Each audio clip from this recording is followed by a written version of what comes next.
Hello friends, इस video में हम बात करेंगे company called Wakefit innovations limited. So ये कंपनी रिसेंटली लिस्ट हुई थी in December 2025 and after IPO stock पहले स्लाइड हुआ, अभी ऑल टाइम हाई पे है। But coming before to stock price and anything, let's understand the business model.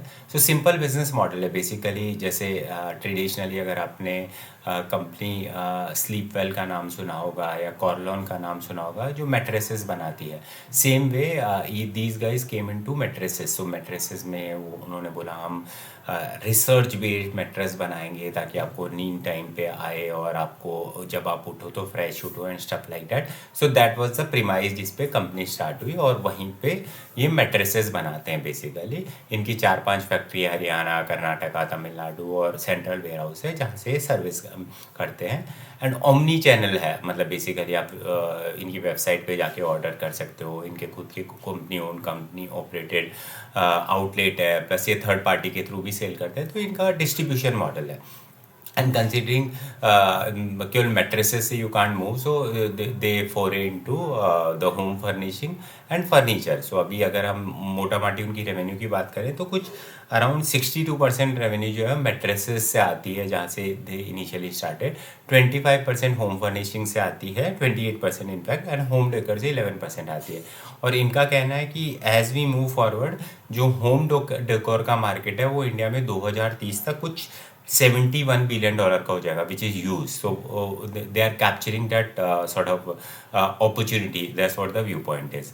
अब now company की Q3 की ग्रोथ पे आते हैं तो Q3 में they have grown modest. Revenue का ग्रोथ देखेंगे तो कुछ 9.4% है।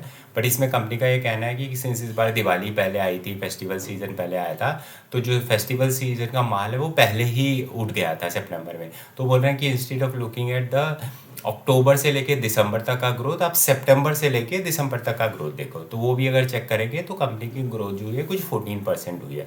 तो अभी एक न्यू कंपनी, इनोवेशन, इतनी बड़ी opportunity XYZ, but growing by 14% after IPO, so seems a bit low to my mind.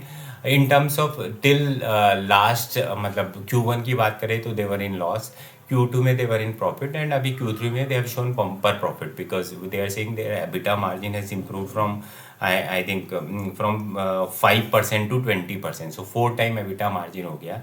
इसका अगर डीप डाइव करेंगे तो मेजर रीज़न है, एक तो ग्रॉस प्रॉफिट इटसेल्फ ही बढ़ गया। अब ग्रॉस प्रॉफिट बढ़ने के दो रीज़न है कि इनका जो मिक्स है, मैट्रेसेस वाला जो मिक्स है वो कम हो गया और होम फर्निशिंग वाला मिक्स बढ़ गया, तो वहाँ पे उनको थोड़ा ज़्यादा ग्रॉस प्रॉफिट मार्जिन मिला है। प्लस इनके जो अदर एक्सपेंसेस हैं उन वो थोड़े कम हुए हैं, और उस पर considering the revenue has increase by 15% और 9%, what ever you call it, उस पे इनको ऑपरेटिंग लीवरेज हुआ है। तो जैसा उनका एबिटा की बात करें तो पिछली बार से इस बार में 4 टाइम्स हो गया है। बट उसको भी अगर मैं देख लूँ एक बार फेस वैल्यू पे ले लूँ कि चलो ये सस्टेन हो जाएगा, अदर एक्सपेंसेस डिक्रीज ही रहेंगे, बाकी सब कुछ सही रहेगा, ग्रोथ आ गई एंड एवरीथिंग, तो भी EPS का ग्रोथ इस क्वार्टर में 1 रुपये आता है, और उसको 4 टाइम से मल्टीप्लाई कर दूँ, अज्यूमिंग सब क्वार्टर में इतना आने वाला है, और 200 रुपये का स्टॉक का वैल्यू एज वी स्पीक, तो 50 का PE आता है। अभी एक कंपनी जो कुछ 9% या 14% से ग्रो कर रही है और उसका PE अगर 50 है, तो दैट डज नॉट जस्टिफाई, मतलब that something like you are paying 4 to 5 times back, which is I don't think make sense. So from मतलब new company, startup, new age company, good company to track, but I think there is enough time in terms of proving the model, in terms of growth perspective, in terms of how they shape up, because they have done decent investment, there is enough awareness and everything.